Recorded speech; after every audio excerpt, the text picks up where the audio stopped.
బాగా నమస్తే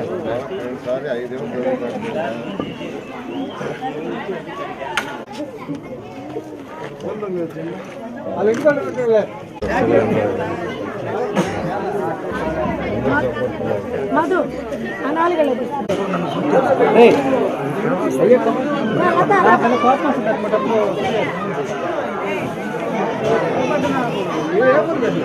సార్ అదే సార్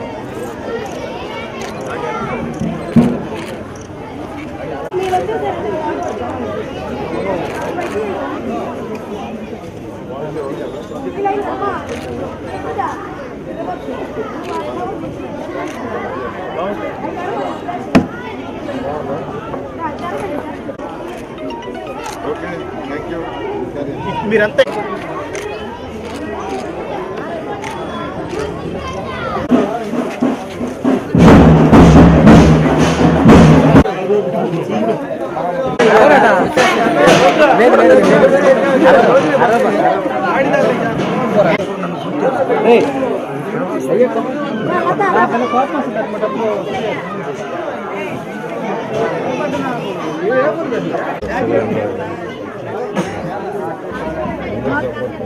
మధు అనాలిగలదు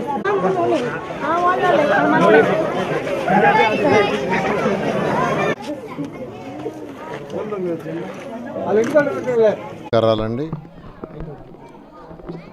నెల్లూరు ప్రజలందరికీ సంక్రాంతి శుభాకాంక్షలు. ఈరోజు నెల్లూరులో 50వ డివిజన్లో భవిష్యత్ గ్యారంటీ కార్యక్రమంగా ఇంటింటికి తిరగటం, ఆ భవిష్యత్ గ్యారంటీలో ఉన్న వివరాలని వివరించే కార్యక్రమం మొదలుపెట్టాం. ప్రజల స్పందన అనూహ్యంగా ఉంది. ఇది ఎక్కువగా పేదలు నిరుపేదలు ఉండే ఏరియా. ఇక్కడ ఎక్కువ మంది చిన్న చిన్న పనులు చేసుకునేవాళ్ళు. ఆల్మోస్ట్ చిన్న చిన్న వర్క్లు అంటే ఆల్మోస్ట్ వాళ్ళంతా కూలీ నాలి అలా చేసుకుంటూ, లేదా చిన్న అంగడు లాంటి చిన్న షాపు ఇలా చేసుకునేవాళ్ళు. అయితే వాళ్ళందరూ కూడా ఒకటి చెప్తున్నారు, ప్రతి ఒక్కరు ఒకటే, డెవలప్మెంట్ అంటే తెలుగుదేశం ప్రభుత్వంలో జరిగింది 2014 నుంచి 19కి అని వాళ్ళు గుర్తు చేస్తున్నారు.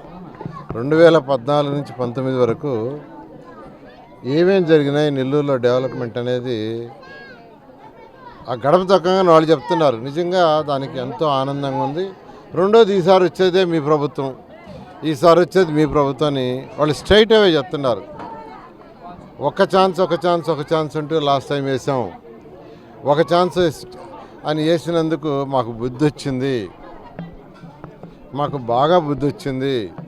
కరెంటు బిల్లులు పెంచేసి పెన్షన్లు కోతేశారు. కరెంటు బిల్లులు పెంచేసి, అదే తెలుగుదేశం 5 సంవత్సరాల్లో కరెంటు బిల్లు ఒక్క పైసా కూడా పెంచలేదు.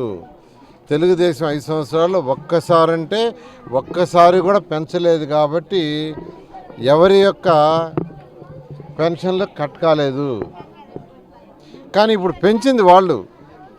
పెంచినప్పుడు కనీసం ఉన్న రేషన్ కార్డులు, ఉన్న పెన్షన్ కార్డులు ఉంచుంటే మేము బాధపడేవాళ్ళం కాదు. ఎలక్ట్రిసిటీ బిల్లు పెంచడం వల్ల బిల్లు పెరిగింది. అంతకుముందు మేము ఎన్ని యూనిట్లు వాడామో అన్ని యూనిట్లు వాడుతున్నాం. ఆ రోజు ఈరోజు వాడుతున్నది అన్ని యూనిట్లే, ఎక్స్ట్రా యూనిట్ వాడలా.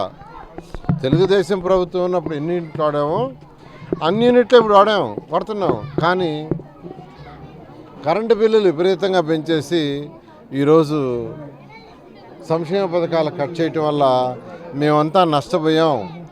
ఏదో ఆశించాం, ఇంకా ఎక్కువ ఆశించాం, కానీ ఉన్నదే ఊడిపోయింది. కాబట్టి ప్రభుత్వానికి చెమర గీయటం పాడక తప్పదు. ఖచ్చితంగా ఈ ప్రభుత్వాన్ని తోసేయాలా, ఈ ప్రభుత్వాన్ని రానికూడదని యాక్చువల్గా ఏకపక్షంతో ఏకకంఠంతో మాట్లాడుతున్నారు. నిజంగా అది వాళ్ళు చేసుకున్న ఇదే. ఈ వార్డులు ఈ సమస్య చెప్పారు. నేను అందరి నెల్లూరు ప్రజలు చెప్తున్నాను, ప్రభుత్వం రాగానే ఫస్ట్ ఈ ప్రాజెక్టుని టేకప్ చేసి కంప్లీట్ చేస్తాను. అందరికీ స్వచ్ఛమైన నీరు ఉంటుంది. ఎప్పుడైతే స్వచ్ఛమైన నీరు ఉంటుందో ఆరోగ్య పరిస్థితులు మెరుగుపడతాయి. మరెన్నో వీడియోల కోసం మా ఛానల్ ని సబ్స్క్రైబ్ చేసుకుని పక్కనే ఉన్న బెల్ ఐకాన్ ని క్లిక్ చేసి యాక్టివేట్ చేసుకోండి.